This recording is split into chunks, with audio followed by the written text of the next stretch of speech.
എല്ലാവർക്കും സലു കിച്ചണിലേക്ക് സ്വാഗതം. അപ്പൊ നമ്മളുടെ സുൽത്താൻ പെരുന്നാളിന് വേണ്ടിയിട്ട് വന്നതാണ്. ഇന്ന് മടങ്ങി പോവാണ് കേട്ടോ. അപ്പൊ സുൽത്താന് വേണ്ടിയിട്ട് ഞാൻ ബീഫ് കഴുകി പ്രഷർ കുക്കറിലേക്ക് ഇട്ട് പിന്നെ ഒരു സവാള സ്ലൈസ് ചെയ്തതും 2 ടീസ്പൂൺ ഇഞ്ചി വെളുത്തുള്ളി പേസ്റ്റും 1 ടേബിൾ സ്പൂൺ ഫുള്ളായിട്ട് കുരുമുളക് പൊടിച്ചതും പിന്നെ വേണ്ടത് മല്ലിപ്പൊടിയാണ്. 3 ടേബിൾ സ്പൂണോളം മല്ലിപ്പൊടി ഇട്ട് കൊടുക്കാണ്. പിന്നെ 1 ടേബിൾ സ്പൂൺ ഫുള്ളായിട്ട് ഗരം മസാല പൊടിയും 1 ടീസ്പൂൺ മഞ്ഞൾപ്പൊടിയും 2 ടേബിൾ സ്പൂൺ കാശ്മീരി ചില്ലി പൗഡറും പിന്നെ വേണ്ടത് പാകത്തിനുള്ള ഉപ്പാണ്. എന്നിട്ട് നമുക്ക് ഇതെല്ലാം കൈകൊണ്ട് നന്നായിട്ടൊന്ന് മിക്സ് ചെയ്ത് കൊടുക്കാം. അപ്പം സുൽത്താൻ ബാംഗ്ലൂർ ആയതുകൊണ്ട് തന്നെ ഇതൊന്നും കൊടുത്തു വിടാനായിട്ട് കഴിയത്തില്ല. അപ്പൊ അവന് ബീഫ് ഇങ്ങനെ വരട്ടി കഴിക്കണത് ഭയങ്കര ഇഷ്ടമാണ് കേട്ടോ. അപ്പൊ അതുകൊണ്ടാണ് ഞാനിത് റെഡിയാക്കണത്. എന്നിട്ട് നമുക്ക് കുറച്ചധികം കറിവേപ്പില ഞാൻ ഇതിലേക്കൊന്ന് ഇട്ട് കൊടുക്കാനേ. അപ്പം സുൽത്താൻ എൻ്റെ അടുത്ത് പറയുന്നുണ്ട്, ബീഫൊന്നും വേണ്ടമ്മ, ഇപ്പൊ പണ്ടത്തതുപോലത്തെ ഒരു കഴിക്കണം എന്നുള്ള കൊതിയൊന്നും ഇല്ല എന്ന് പറയുന്നുണ്ടായിരുന്നു. പിന്നെ ഇതിലേക്ക് ഞാൻ 1 ടേബിൾ സ്പൂണോളം വെളിച്ചെണ്ണയും കൂടി ഒഴിച്ച ശേഷം പ്രഷർ കുക്കർ മൂടി വെയിറ്റ് ഇട്ടിട്ട് ഒരു 5-6 വിസിൽ വരെ ഇതൊന്ന് വേവിച്ചെടുക്കും.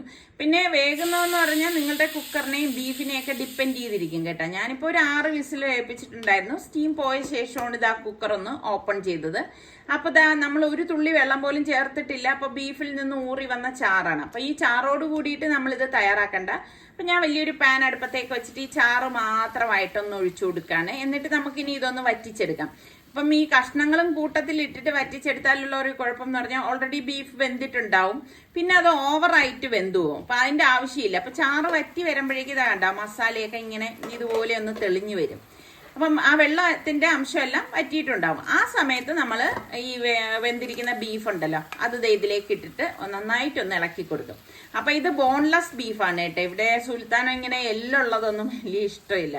പിന്നെ ഇവിടെ നിസാർക്കാണെങ്കിൽ ഇങ്ങനെ ബീഫ് കറിയൊക്കെ എല്ലോട് കൂടിയുള്ള കറിയൊക്കെ ഇഷ്ടമാണ്. നിങ്ങൾക്കൊക്കെ എങ്ങനെയാണ്? ബീഫ് വരട്ടിയത് ഇഷ്ടമാണോ? അപ്പൊ ഞാൻ ഇത് ഒന്ന് വറ്റി വന്നപ്പോഴേക്ക് ഞാൻ ഇതൊന്ന് ഇളക്കിയിട്ട് ഞാൻ ഇടയ്ക്ക് പെരിഞ്ജീരകം 1 ടേബിൾ സ്പൂൺ ഇട്ട് കൊടുത്തിട്ടുണ്ടായിരുന്നു. പിന്നെ ഇടയ്ക്ക് കുറച്ച് വെളിച്ചെണ്ണ ഒഴിച്ചിട്ടാണ് നമ്മളിത് ഇളക്കി വരട്ടി എടുക്കണം കേട്ടോ. അപ്പൊ ഈ ഒരു പരുവവും അവന് പോരാ. അവന് നല്ല ഡ്രൈ ആയിട്ടിരിക്കണം, അതാണ് ഇഷ്ടം കേട്ടോ. അപ്പൊ ഇതുപോലെ ഒന്ന് വരട്ടിയെടുത്താൽ മതി. പിന്നെ ലാസ്റ്റ് ഞാൻ കുറച്ച് കറിവേപ്പിലയും കൂടി ഇതുപോലെ ഇട്ട് കൊടുക്കും. അപ്പോഴാണ് നല്ല ഒരു മണമൊക്കെ ഉണ്ടാവുന്നത്. അപ്പം ബീഫിന്റെ കൂട്ടത്തിൽ ഞാൻ ഉണ്ടാക്കിയ ചപ്പാത്തിയാണ് കേട്ടോ. ഇവർക്കൊക്കെ ഇവിടെ ചപ്പാത്തി 3 നേരം ചപ്പാത്തിയാണ് ഇഷ്ടം. ഞാൻ എപ്പോഴും പറയത്തില്ലേ, ചപ്പാത്തി കുറച്ച് കൂടുതലായിട്ട് ഉണ്ടാക്കി വെക്കും. അങ്ങനെ ഇപ്പം നമ്മളുടെ ബീഫ് വരട്ടിയത് റെഡിയായി. ഇപ്പൊ കുറച്ചുകൂടി മൊരിച്ചാൽ അവൻ അത്രയും ഇഷ്ടമാണ് കേട്ടോ. പക്ഷെ ഞാനിപ്പോൾ ഇത്രേ ചെയ്യുന്നുള്ളൂ. ഇനിയിപ്പോൾ ഗ്യാസ് ഓഫ് ചെയ്ത് കഴിക്കാനായിട്ട് പോവാണ്.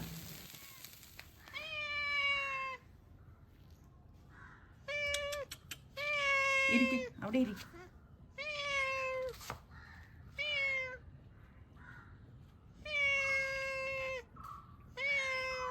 അങ്ങനെ പാവം നമ്മുടെ വസീം വന്നു കേട്ടോ. അവന് നല്ല അനുസരണയാണ്. ഇരിക്കാൻ പറഞ്ഞ അവൻ ഇരിക്കും. അവൻ എന്തെങ്കിലും ആഹാരം ഞാൻ ഇവിടെ ഉള്ളത് എടുത്ത് കൊടുക്കും കേട്ടോ. അപ്പൊ പലരും ചോദിക്കുന്നുണ്ട് അതിനൊന്ന് പുഷ്ടിപ്പെടുത്തി എടുത്തിക്കൂടെയെന്ന്. പക്ഷെ ഇതൊരു സ്ട്രീറ്റ് കാറ്റ് അല്ലേ, അവനെ ഞാൻ എത്രത്തോളം പുഷ്ടിപ്പെടുത്തും. വരുമ്പം അവനുള്ള ആഹാരം ഞാൻ കൊടുക്കാറുണ്ട്.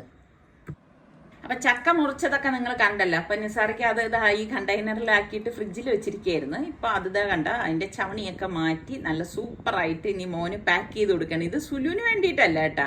സുലുവിന് വലിയ പ്രിയമൊന്നും ചക്കയോടൊന്നും ഇല്ല. ഇതുപോലെ ഇരിക്കുമ്പം ഒരു ചുള എടുത്ത് വെച്ച് കഴിക്കും, അത്ര തന്നെ ഉള്ളൂ. അപ്പം സുൽത്താൻ ഇപ്പം വീട്ടിൽ നിൽക്കുകയാണെങ്കിലും അവന് വർക്ക് അറ്റ് ഹോം ആണ് കേട്ടോ. അപ്പൊ അതുകൊണ്ട് തന്നെ അധിക സമയം നമ്മളുടെ അടുത്ത് ചെലവഴിക്കാനൊന്നുമില്ല. ഇതുപോലെ പാക്കിങ് അങ്ങനെ വരുന്ന സമയത്ത് അവൻ ഫ്രീ ആണെങ്കിൽ വന്ന് ഇതുപോലെ നിൽക്കുന്നതേ ഉള്ളൂ കേട്ടോ. അപ്പൊ ഇതിനിടയിൽ മീറ്റിങ്ങും കാര്യങ്ങളും ഒക്കെ ഉണ്ടെങ്കിൽ നിർത്തിയിട്ട് അങ്ങ് പോകും. അപ്പൊ സിപ്ലോ കവറിലാക്കി വെക്കാണ്. അപ്പൊ അവന് ഭയങ്കര സന്തോഷം കേട്ടോ. അപ്പൊ അവന്റെ ഫ്രണ്ട്സ് പറഞ്ഞു വിട്ടതാണ് കേട്ടോ ചക്ക കൊണ്ടുവരണമെന്ന്. മലയാളികളൊന്നും അല്ല കേട്ടോ. അപ്പൊ അവർക്കൊക്കെ ചക്ക പ്രിയം. കാരണം എന്തോ സുൽത്താൻ ഭാഗ്യമുള്ളത് കൊണ്ടാണ് ഇത്രയും നല്ല ചക്ക അവന് കിട്ടിയത്. അപ്പൊ നിസാർക്കയുടെ കൊതിയൊക്കെ മാറ്റി വെച്ചിട്ട് അവന്റെ ഫ്രണ്ട്സിന് വേണ്ടിയിട്ട് ഇതൊക്കെ ഒന്ന് പാക്ക് ചെയ്ത് എടുത്ത് കൊടുക്കാണ്. അപ്പൊ അതിനെ ഒന്ന് പാക്ക് ഇതുപോലെ ഒന്ന് കവറിലാക്കിയിട്ട് എടുത്തൊന്ന് മാറ്റി വെച്ച്. അപ്പൊ സുൽത്താൻ ഇതിനിടയിൽ നിസാർക്ക അടുത്ത് പറഞ്ഞിരുന്നു അവനിങ്ങനെ സർബത്ത് കുടിക്കാൻ ഒരു കൊതിന്ന്. ജസ്റ്റ് ഇങ്ങനെ പറയത്തേ ഉള്ളൂ കേട്ടോ, അല്ലാതെ ഇത് വേണം നിർബന്ധമായിട്ട് അത് വേണം എന്നൊന്നും ഇവരാരും പറയില്ല. ഇപ്പം നിസാർക്ക് എന്താ നൊങ്ക് വാങ്ങിച്ച് ഫ്രിഡ്ജിൽ വെച്ചിട്ടുണ്ടായിരുന്നു, ഇന്നലെ എങ്ങാണ്ട് വാങ്ങിക്കൊണ്ട് വന്നതാണ് കേട്ടോ. അപ്പം അത് ഒന്ന് ക്ലീൻ ചെയ്തെടുക്കുകയാണ്. സത്യം പറഞ്ഞാൽ ഈ നൊങ്ക് ഫ്രിഡ്ജിൽ ഇരിക്കുന്നത് ഞാൻ കാണുന്നില്ല. ഇന്ന് രാവിലെ ഞാൻ പാലെടുക്കാനായിട്ട് നോക്കുമ്പോഴാണ് അവിടെ ഒരു പാക്കറ്റിൽ നൊങ്കിരിക്കുന്നത് കണ്ടത്. അപ്പോഴാണ് പറഞ്ഞത് ഇങ്ങനെ സുലുവിന് വേണ്ടിയിട്ട് വാങ്ങിയിട്ട് വന്നതാണെന്ന് പറഞ്ഞു. അപ്പം അതാ കണ്ട വലിയ നല്ല ദശയുള്ള നൊങ്കാണ്. നിങ്ങൾക്കൊക്കെ നൊങ്ക് എങ്ങനെ, ഇളം നൊങ്കാണോ ഇഷ്ടം, ഇതുപോലെയുള്ള ടൈപ്പാണോ ഇഷ്ടം? പക്ഷെ നമ്മൾ കടയിൽ നിന്നൊക്കെ വാങ്ങി സർബത്ത് കുടിക്കുമ്പോൾ പേരിന് അവർ നൊങ്കിടത്തേ ഉള്ളൂ അല്ലേ. അങ്ങനെ ഇപ്പം ഇതെല്ലാം ഒന്ന് വൃത്തിക്ക് ക്ലീൻ ചെയ്ത് എടുത്ത് പാത്രത്തിലേക്ക് മാറ്റുകയാണ്. പിന്നെ ഇതിലേക്ക് ചേർക്കാൻ വേണ്ടിയിട്ട് സാർക്ക് പൈനാപ്പിളാണ് എടുത്തിരിക്കുന്നത് കേട്ടോ. അപ്പോൾ പൈനാപ്പിൾ ഇതുപോലെ കട്ട് ചെയ്ത് ചെറുതായിട്ട് കട്ട് ചെയ്ത് അങ്ങ് എടുക്കുകയാണ്. ഇപ്പം പിള്ളേർ ഇതുപോലെയുള്ള ആഗ്രഹങ്ങളൊക്കെ പറഞ്ഞു കഴിഞ്ഞാൽ അതൊക്കെ ഉണ്ടാക്കി കൊടുക്കാൻ സാർക്കൊക്കെ ഭയങ്കര ഇഷ്ടമാണ് കേട്ടോ. അപ്പോൾ ഇതുപോലെ ഒന്ന് കട്ട് ചെയ്തെടുക്കും. രസം എന്താണെന്ന് അറിയാവോ, ഞാൻ ഇതുപോലെ ഇവരൊക്കെ വരുമ്പോൾ ഓരോരുത്തരുടെ ഇഷ്ടത്തിനനുസരിച്ച് എന്തെങ്കിലും ഉണ്ടാക്കുമ്പോൾ നമ്മുടെ സലു പറയും, ഓ മക്കൾ വന്നപ്പോൾ ഉമ്മ ഉണ്ടാക്കി കൊടുത്തെന്ന് പറയും. പക്ഷെ അവൻ ഇഷ്ടമുള്ളത് ഞാൻ ഉണ്ടാക്കി കൊടുക്കണത് അവൻ ശ്രദ്ധിക്കാറില്ല കേട്ടോ. അപ്പം ഫാബിമോള് പറയും, ഇക്ക എന്തൊക്കെ ഇങ്ങനെ പറയണത്, ഇക്കാക്ക് ഇഷ്ടമുള്ളതല്ലേ ഉമ്മ എപ്പോഴും ഉണ്ടാക്കണത്. ഇവിടെ ഏറ്റവും കൂടുതൽ സലൂവിനാണ് പ്രിഫറൻസ് ഞാൻ കൊടുക്കണതെന്നാണ് ബാക്കിയുള്ളവർ പറയണത് കേട്ടോ. അപ്പൊ നമ്മള് നൊങ്കെല്ലാം നിസാർക്ക് ഇതുപോലെ കുനുകുനുകുനാന്ന് ഇതുപോലെ ഒന്ന് കട്ട് ചെയ്തെടുക്കുകയാണ് കേട്ടോ. നല്ല ഒരു എന്ത് പറയാൻ, അത് കാണുമ്പോൾ ഒരു ജെല്ലി കട്ട് ചെയ്യുന്ന ആ ഒരു രീതിയാണ് എനിക്കിത് കാണുമ്പോൾ തോന്നുന്നത് കേട്ടോ. അപ്പൊ അതിനെയും കണ്ടെയ്നറിലേക്കൊന്ന് മാറ്റാണ്. ഇപ്പൊ നല്ല ചൂടല്ലേ ശരിക്കും. നിങ്ങളുടെ അവിടെയൊക്കെ എങ്ങനെ? നിങ്ങളുടെ അവിടെ എന്ന് പറഞ്ഞു കഴിഞ്ഞാൽ നിങ്ങൾ ഏത് സ്ഥലത്തുള്ളവരാണെന്ന് പറഞ്ഞിട്ട് ചൂടിനെ കുറിച്ച് പറയട്ടെ. ഇവിടെ നമ്മളുടെ തിരുവനന്തപുരത്ത് ഭയങ്കര ചൂട് കേട്ടോ, സഹിക്കാൻ പറ്റാത്തത്ര. ഒരു 10-11 മണി കഴിയുമ്പോഴേക്ക് ചൂടിന്റെ ഗാഠത അങ്ങ് കൂടുകയാണ് ചെയ്യുന്നത്.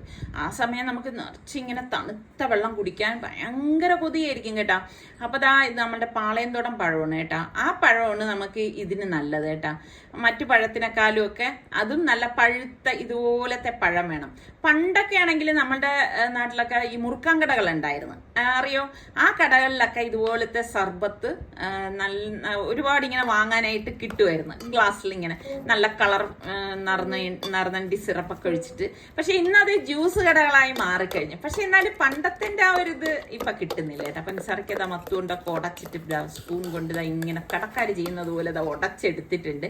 അപ്പൊ ഇതുപോലെ ഉടഞ്ഞു വരണം. അതുകൊണ്ടാണ് ഞാൻ പറഞ്ഞ നല്ല പഴുത്ത പഴം ഇതിലേക്ക് വേണം എന്നുള്ളത്. അപ്പൊ ഇതിന് വേണ്ടിയിട്ട് നിസാർക്കൊന്ന് വാങ്ങിച്ചിട്ട് വന്നാണ് കേട്ടോ നറുനീണ്ടി സർബത്ത്. അപ്പൊ എപ്പോഴും നമ്മൾ ഈ നറുനീണ്ടി സർബത്ത് എടുക്കുമ്പോൾ കളറുള്ളത് വാങ്ങിക്കരുത് കേട്ടോ, കളറില്ലാത്തത് വേണം വാങ്ങിക്കാനുള്ളത്. അങ്ങനെ ഇത് കുറച്ച് ക്വാണ്ടിറ്റി കൂടുതലുള്ളത് കൊണ്ടാണ് 2 സ്പൂൺ ഇതിലേക്ക് ചേർത്തത് കേട്ടോ, വലിയ സ്പൂണ്. പിന്നെ നമ്മളല്ല നിസാർക്ക് അരിഞ്ഞു വെച്ചിരിക്കുന്ന പൈനാപ്പിളും ആ ഒരു നൊങ്കുണ്ടല്ലോ അത് ഇതിലേക്ക് ഇട്ട് കൊടുക്കാണ്. ഫുള്ളായിട്ട് ഇട്ട് കൊടുക്കും കേട്ടോ. ഇതിപ്പോ സുലുവിന് മാത്രമല്ല കേട്ടോ, നമുക്ക് എല്ലാവർക്കും വേണ്ടിയിട്ടാണ് ഈ ഉണ്ടാക്കണത് കേട്ടോ. എന്നിട്ട് നന്നായിട്ട് എല്ലാം ചേർത്തിട്ട് നല്ലതുപോലെ ഒന്ന് മിക്സ് ചെയ്തിടും. ഇതൊക്കെ എപ്പോഴും നല്ല തണുപ്പിച്ച് വേണം കഴിക്കാൻ, അപ്പോഴാണ് അതിൻ്റെ ഒരു ടേസ്റ്റ് ഇരിക്കുന്നത്. അപ്പം ഇവിടെ ഇപ്പം ഇതുപോലെ പാത്രങ്ങളിലൊക്കെ ഞാൻ ഐസ് ആക്കിയിട്ട് ഫ്രീസറിൽ വെക്കാറുണ്ട് കേട്ടോ. കാരണം ഇപ്പം നല്ല ചൂടല്ലേ, ആര് വന്നാലും തണുത്ത വെള്ളമാണ് ചോദിക്കുന്നത്. പിന്നെ ഒരു കാര്യം എന്ന് പറഞ്ഞാൽ നമ്മൾ ഈ ചൂട് സമയത്ത് തണുത്ത വെള്ളം കുടിക്കുന്നതിനേക്കാളും സുഖം കിട്ടുന്ന ഏതാണെന്നറിയാവോ? പലരും അത് നോക്കാറില്ല. ചൂട് വെള്ളം കുടിക്കുമ്പോഴാണ് നമ്മുടെ ദാഹം ഒന്ന് ശമനമാകുന്നത്. പിന്നെ കസ്കസ് ഉണ്ടല്ലോ, ബേസൽ സീഡ് കുതിർത്തതാണ് കേട്ടോ, അതും കൂടി ഇതിലേക്ക് ഇട്ടിട്ട് എല്ലാം ചേർത്തിട്ട് നല്ലതുപോലെ ഒന്ന് മിക്സ് ചെയ്യും. ഇനി വേണ്ടത് പാലാണ് കേട്ടോ, കാച്ചി തണുപ്പിച്ചെടുത്ത പാലാണ്. പാല് എത്രയാണോ നമുക്ക് ലൂസ് വേണ്ടത് അതിനനുസരിച്ച് ഇതുപോലെ ഒഴിച്ച് ഇളക്കിയെടുക്കണം. അപ്പോൾ കണ്ട നമ്മളുടെ ഫ്രൂട്ട് സർബത്ത് റെഡിയാണ്. അപ്പോൾ ഇത് ഇങ്ങനെ നല്ല അതായത് ഐസൊക്കെ ഇട്ടതുകൊണ്ട് തന്നെ നല്ല തണുത്തിരിക്കുകയാണ്. അതിങ്ങനെ ഈ ചൂടത്ത് കുടിക്കുമ്പോൾ ഒരു സുഖമുണ്ടല്ലോ, അത് പറഞ്ഞറിയിക്കാൻ പറ്റത്തില്ല തന്നെ കേട്ടോ. അപ്പം നിസാർക്ക് ഇത് നമ്മുടെ സുലുവിന് വേണ്ടിയിട്ട് ഗ്ലാസ്സിലേക്ക് മാറ്റുവാണ്. അപ്പൊ സുലു മോളില് ജോലി ചെയ്തോണ്ടിരിക്കുകയാണ്. അപ്പൊ നിസാർക്ക് ഇനിയിപ്പം ഇത് കൊണ്ടുപോയി അവന് കൊടുക്കും. അപ്പൊ ഞാൻ പറഞ്ഞു നിസാർക്കുള്ളതും കൂടി എടുത്തിട്ട് പോകാൻ പറഞ്ഞു. കാരണം അവന്റെ അടുത്ത് ചെന്നിരുന്നാല് കുറച്ചു നേരം ഇരുന്നിട്ടൊക്കെ നിസാർക്കേ വരത്തുള്ളൂ. അങ്ങനെ നറുനീണ്ടി സർബത്താണ് ഇത്. സുൽത്താന് ഒന്ന് കൊടുത്തിട്ട് എന്റെ ടേസ്റ്റ് ഒന്ന് പറയട്ടെ. പോവാൻ വേണ്ടി എല്ലാം പാക്ക് ചെയ്യാൻ പോണതേ ഉള്ളൂ.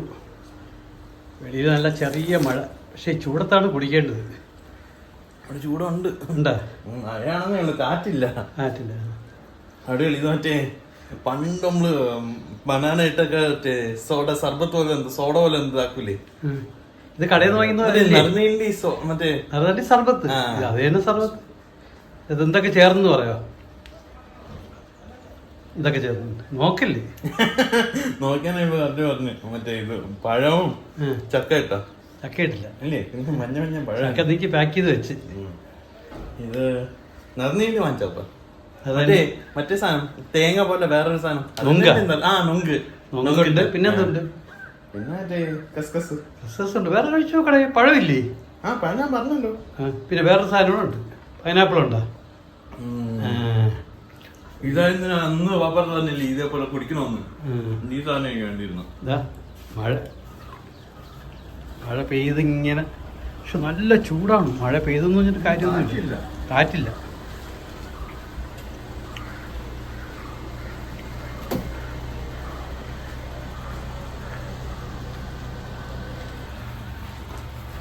എപ്പോഴെല്ലാം ഒതുക്കി ഇറങ്ങും? എത്ര മണിക്ക് ബസ്? രാത്രി 7 മണിക്ക്. പിന്നെയും ചിലപ്പോ സീറ്റർ ആയിരിക്കും. എന്ത്? ഞാൻ ഇവരെ ടിക്കറ്റിന്റെ സൈറ്റ് നോക്കിയപ്പം അന്ന് സ്ലീപ്പർ ബുക്ക് ചെയ്ത എമൗണ്ട് ഇപ്പം സീറ്ററിന്റെ എമൗണ്ട് ആക്കി. റേറ്റ് മാറി. അപ്പൊ അതുകൊണ്ടായിരിക്കാം ചിലപ്പോ അന്ന് സീറ്റർ വന്നത്. പൊടിയേരി. അത് പൊടിയേരി. എനിക്ക് അവിടെ കിട്ടാൻ ഭയങ്കര പാട് പൊടിയേരി. അങ്ങനെ ഒരു 6 മണിയായപ്പോഴേക്ക് സുൽത്താൻ ലഗേജ് ഒക്കെ ആയിട്ട് താഴോട്ട് വരുവാണ്. ചക്ക വെച്ചാ? അപ്പൊ ഇതാ പോറായപ്പോഴേക്ക് ഫ്രിഡ്ജിൽ വെച്ചിരുന്ന സിപ്ലോ കവറിലാക്കിയ ചക്ക ഉണ്ടല്ലോ, അത് സുലു കൊണ്ടുവന്നത്. ഈ ഒരു കവർ ഉണ്ടല്ലോ, ഇത് ഞാൻ മുൻപ് ഗൾഫിൽ നിന്ന് കൊണ്ടുവന്നാണ് കേട്ടോ. ഇപ്പൊ എനിക്കൊന്ന് ഇവിടെയൊക്കെ വാങ്ങിക്കാൻ കിട്ടും. ഇത് നല്ല യൂസ്ഫുൾ ആണ് കേട്ടോ. ഇപ്പൊ തണുപ്പ് നമ്മൾ അകത്ത് വെക്കുകയാണെങ്കിൽ തണുപ്പായിട്ട് തന്നെ ഇരിക്കും, ചൂടാണെങ്കിൽ ചൂടായിട്ട് തന്നെ ഇരിക്കും. ഏകദേശം ഒരു 4-5 മണിക്കൂറൊക്കെ അങ്ങനെ നിൽക്കാറുണ്ട് കേട്ടോ. അപ്പൊ എന്താ ഇതിപ്പം അതിലേക്ക് ആക്കിയിട്ട് ഇതാ ഒന്ന് പ്രസ് ചെയ്യുമ്പോഴേക്കും അത് കവറായി ഇരുന്നുള്ളൂ. പിന്നെ ഒന്നും പേടിക്കേണ്ട കാര്യമില്ല. അവിടെ വീട്ടിൽ അവന് അവിടെ ചെന്ന് കഴിഞ്ഞാലും എടുത്ത് ഓഫീസിൽ പോകുന്നവരെ എടുത്ത് ഫ്രിഡ്ജിൽ വെച്ച് കഴിഞ്ഞാൽ സംഭവം നല്ല കിടുമായിരിക്കും കേട്ടോ. അങ്ങനെ ഇപ്പം ദേ അവൻ എല്ലാം സെറ്റാക്കി. ഞാൻ എപ്പോഴും പറയത്തില്ലേ, സുൽത്താൻ നമ്മളെ ആരെയും അങ്ങനെ ആശ്രയിച്ചൊന്നും നിൽക്കത്തില്ല. അവൻ തന്നെ അവൻ്റെ പെട്ടിയൊക്കെ നല്ല സെറ്റാക്കിയൊക്കെ എടുത്ത് വെക്കും. അതുപോലെ തന്നെ അവൻ പോകുമ്പോഴേക്ക് തന്നെ അവൻ്റെ റൂമും ബെഡും ബാത്റൂമും എല്ലാം നീറ്റാക്കി വെച്ചിട്ടേ പോത്തട്ടോ കേട്ടോ. അതുകൊണ്ട് തന്നെ സുൽത്താൻ പോയി കഴിഞ്ഞാൽ നമുക്ക് വേറെ ഒരു ബുദ്ധിമുട്ടും ഇല്ല എന്നുള്ളതാണ്. അങ്ങനെ എല്ലാം എന്താ പാക്ക് ചെയ്തു. അപ്പൊ സുൽത്താൻ ആണെങ്കിൽ പോവാൻ നേരമായപ്പോഴേക്ക് ഭയങ്കര ചൂടുമല്ലേ. അപ്പൊ സുൽത്താന് വേണ്ടിയിട്ടാണ് ഞാനിപ്പം ഈ വാട്ടർമെലൻ ഇവിടെ വാങ്ങിച്ചു വെക്കുന്നത് കേട്ടോ. അവന് ഭയങ്കര ഇഷ്ടമുള്ള ഒരു ഫ്രൂട്ടാണ്. അപ്പൊ ഇത് കേൾക്കണ പലരും ഇങ്ങനെ പാഷ്യാലിറ്റി കാണിക്കില്ലെന്നൊക്കെ പറയും. ഞാൻ മക്കളുടെ ഇടയിൽ പാഷ്യാലിറ്റി കാണിക്കാറില്ല കേട്ടോ. ഓരോരുത്തരുടെ ഇഷ്ടത്തിനനുസരിച്ച് പെരുമാറുന്ന ഒരു ഉമ്മയാണ് ഞാൻ. അൽഹംദുലില്ലാ അങ്ങനെ തന്നെ മുന്നോട്ട് പോട്ടെ എന്നാണ് ഞാനും ദുആ ചെയ്യണത്. അങ്ങനെ അവന് ചൂടല്ലേ, അപ്പൊ അവൻ ഇങ്ങനെ കൊണ്ടുവന്നിട്ട് ഉമ്മ പെട്ടെന്ന് മുറിച്ചതാന്ന് പറഞ്ഞു. അങ്ങനെ കൊടുത്തു. അപ്പൊ സനമോൾ ഇതൊക്കെ കണ്ടിങ്ങനെ നോക്കിക്കൊണ്ടിരിക്കുകയാണ് കേട്ടാ. അപ്പൊ സുൽത്താനാണെങ്കിൽ സത്യം പറഞ്ഞ ഇച്ചിരി വിഷമം ഇല്ലാതില്ല, പക്ഷെ അവനൊന്നും പുറത്ത് കാണിക്കത്തില്ല കേട്ടോ. കാരണം ഇനിയിപ്പം നമ്മളെയൊക്കെ വിട്ട് അങ്ങോട്ടേക്ക് പോകുന്നതല്ലേ, ഒറ്റയ്ക്കല്ലേ, ആർക്കായാലും അതൊരു പ്രയാസം തന്നെയാണ്. അപ്പൊ ഇന്നിപ്പോ കുറച്ച് ലേറ്റായെന്ന് തോന്നുന്നു. 6:15 ആയി കേട്ടോ ഇതെല്ലാം എടുത്ത് വെച്ചിട്ടൊക്കെ വന്നപ്പോഴേക്ക്. അപ്പം ഞാൻ വേറെ ഈ പറഞ്ഞ മാതിരി 1-2 കാര്യങ്ങളൊക്കെ സുൽത്താന് വേണ്ടി എടുത്തു വെച്ചെങ്കിലും സുൽത്താൻ പറഞ്ഞു ഇനിയിപ്പോൾ അതൊന്നും വേണ്ട ഉമ്മ, എടുത്തു വയ്ക്കുക, എനിക്ക് അതൊന്നും വേണ്ടെന്ന് പറഞ്ഞിട്ട് വേറെ ഒന്നും കൊണ്ടുപോയിട്ടില്ല കേട്ടോ. അപ്പോൾ എനിക്കിങ്ങനെ ഇവനെന്നല്ല മക്കളെ യാത്ര ചെയ്യിക്കുമ്പോൾ ഭയങ്കര സങ്കടമാണ് കേട്ടോ. അതെല്ലാവർക്കും, ഞാനെന്നല്ല എല്ലാവർക്കും അങ്ങനെയൊക്കെ തന്നെയാണ്. പക്ഷെ ഞാൻ എൻ്റെ ഒരു കാര്യം നിങ്ങളുടെ അടുത്ത് പറയുന്നതേ ഉള്ളൂ. അങ്ങനെ സുലു സനമോളടുത്തും യാത്ര പറയുകയാണ്. അവളിങ്ങനെ അന്തം വിട്ട് ഇതുമാതിരി ഇങ്ങനെ നോക്കിക്കൊണ്ട് നിൽക്കുന്നുണ്ട്. കുഞ്ഞിന് ഇതൊന്നും അറിയത്തില്ലല്ലോ. നിസാർക്ക് പറയുന്നുണ്ട് പെട്ടെന്ന് വരെ താമസിച്ചില്ലേ. കാരണം എന്ന് പറഞ്ഞാൽ നമ്മുടെ തിരുവനന്തപുരം സിറ്റിയിലാണെങ്കിൽ ഇപ്പൊ ഈ പൈപ്പ് ലൈനിന്റെ എന്തൊക്കെയോ പണി കാരണം സിറ്റി മൊത്തം ഇങ്ങനെ കുഴിച്ചും ഒക്കെ ആയിട്ട് ഇട്ടിരിക്കുകയാണ്. അപ്പം നല്ല റഷ് വരും. ഇപ്പൊ വണ്ടികളൊക്കെ ഡൈവേർട്ട് ചെയ്തൊക്കെയാണ് വിടുന്നത്. അപ്പം നമുക്ക് പറയാൻ പറ്റത്തില്ല എത്ര സമയം എടുക്കും എന്നുള്ളത്. അപ്പം സുലു നേരത്തെ തന്നെ ബുക്ക് ചെയ്ത് വന്നതാണ്. അപ്പം സ്വിഫ്റ്റിൽ തന്നെയാണ് അവൻ തിരിച്ചു പോകുന്നത് കേട്ടോ. അവന് 7 മണിക്കാണ് ബസ്. അപ്പൊ അവൻ അവിടെ നിന്ന് ഇങ്ങോട്ട് വരുന്ന സമയത്ത് അവൻ ഇതുപോലെ സ്വിഫ്റ്റ് ബസ്സിൽ സ്ലീപ്പർ തന്നെയാണ് ബുക്ക് ചെയ്തിരുന്നത്. പക്ഷേ ആ ബസ് ഡിലേ ആയി. പിന്നെ വന്ന ബസ് എന്ന് പറഞ്ഞാൽ ഇരുന്ന് വരുന്ന ബസ്സായിരുന്നു കേട്ടോ. ഇനി അതിന്റെ റീഫണ്ട് അവർ ചെയ്യോ ഇല്ലയോ എന്നുള്ള കാര്യമൊന്നും അറിയത്തില്ല. അങ്ങനെ ഇങ്ങനെ സനമോൾക്ക് ഞാൻ പറഞ്ഞിട്ടില്ലേ യാത്ര ചെയ്യാനൊക്കെ ഭയങ്കര ഇഷ്ടമാണെന്ന്. അവളിങ്ങനെയൊക്കെ നോക്കിക്കൊണ്ടൊക്കെ നിൽക്കുന്നുണ്ട്. ഈ ഒരു ഇഷ്ടം ഇനി എത്ര കാലത്തേക്കാണെന്നൊന്നും അറിയാൻ പറ്റുന്നില്ല. അപ്പൊ ഞാൻ അവിടെ നോക്കുമ്പോഴേക്കുണ്ട് സിറ്റി റൈഡിന്റെ ബസ് പോകുന്നു. നല്ല രസമാണേ. നമ്മുടെ തിരുവനന്തപുരം സിറ്റി കൂടെ ഇങ്ങനെ ബസ് മുകളിൽ ഓപ്പൺ ആണ് കേട്ടോ. ആ ബസ്സിന്റെ നല്ല രസമായിരിക്കും. ഒരു ദിവസം ഇൻഷാല്ലാ കയറുമ്പോൾ എന്തായാലും ഞാൻ നിങ്ങളെയും കൂടി കാണിച്ചു തരും കേട്ടോ. അപ്പൊ നോക്കുമ്പോഴേക്ക് അത്യാവശ്യം തിരക്കൊക്കെ റോഡിലുണ്ടായിരുന്നു. എന്നാലും സമയത്ത് എത്താൻ പറ്റും എന്ന് തന്നെയാണ് വിശ്വാസം. പിന്നെ ഈ KSRTCയുടെ ബസ്സല്ലേ, അപ്പൊ അങ്ങനെ ഒന്നും വെയിറ്റ് ചെയ്തും അങ്ങനെ ഒന്നും നിൽക്കും എന്ന് തോന്നുന്നില്ല. സനമോൾ ഉറങ്ങാനുള്ള പ്ലാനും പദ്ധതിയുമായി ഇങ്ങനെ നിൽക്കുവാണ്. അപ്പൊ ദേ റോഡിലൊക്കെ ലൈറ്റൊക്കെ തെളിഞ്ഞു. ഇപ്പൊ നമ്മളിതാ പാളയം കണ്ടോ, നല്ല അടിപൊളിയാണ് കേട്ടോ പള്ളിയുടെ ലൈറ്റൊക്കെ കാണാനായിട്ട്. അപ്പോഴേക്ക് ഞാൻ നോക്കുമ്പോൾ സനമോൾ ഇതാ ഉറങ്ങി. ഞാൻ പറഞ്ഞില്ലേ, അവളുടെ ആ ഉറക്കത്തിന്റെ ആ ഇരിപ്പ് കാണുമ്പോൾ തന്നെ അറിയാം. പിന്നെ നമ്മൾ ഷോർട്ട് കട്ടൊക്കെ എടുത്ത് വന്നതുകൊണ്ട് ട്രാഫിക് അത്രത്തോളം നമ്മളൊന്നും ബാധിച്ചിട്ടില്ല. അപ്പൊ അത് ആ കറക്റ്റ് ടൈമിൽ തന്നെ നമ്മൾ റെയിൽവേ സ്റ്റേഷന്റെ തൊട്ടടുത്ത് തന്നെയാണ് ബസ് സ്റ്റാൻഡും ഉള്ളത് കേട്ടോ. അങ്ങനെ ഇപ്പം എന്താ നമ്മൾ എത്താറാകുമ്പോ ഞാൻ നേരത്തെ പറഞ്ഞതുപോലെ റബ്ബെ ഇനിയിപ്പം എന്നാണാവോ എല്ലാവരും കൂടിയൊക്കെ ഒന്നിച്ച് കൂടുന്നത് എന്നൊക്കെ ഉള്ള ഒരു ചിന്തയാണ് കേട്ടോ. അപ്പൊ ഞാൻ ചോദിക്കുന്നുണ്ട്, മോനെ ഇനി എന്നാ വരുന്നതെന്ന്. സുൽത്താൻ ഒന്നിട്ട് കാര്യം മുൻകൂട്ടി പറയത്തില്ല കേട്ടാ. ഉമ്മ ഇൻഷാല്ലാ വരും. അപ്പൊ എന്താ വാപ്പ അടുത്ത് വണ്ടിയിരുന്ന് തന്നെ യാത്ര പറഞ്ഞു. അപ്പോൾ സുലുദ ബസ് സ്റ്റാൻഡിലേക്ക് പോവാണ്. അപ്പോൾ ഇതൊക്കെയാണ് നമ്മളുടെ ഇന്നത്തെ വിശേഷങ്ങൾ. അപ്പം നിങ്ങൾ എല്ലാവരും നമ്മളുടെ കുടുംബത്തിന് വേണ്ടി ദുആ ചെയ്യുക. അപ്പോൾ ഇനിയിപ്പോൾ അടുത്ത് നമുക്ക് നല്ല റെസിപ്പിയോ അടിപൊളി വ്ളോഗായിട്ടൊക്കെ കാണാം. അതുവരയ്ക്കും എല്ലാവർക്കും ബൈ.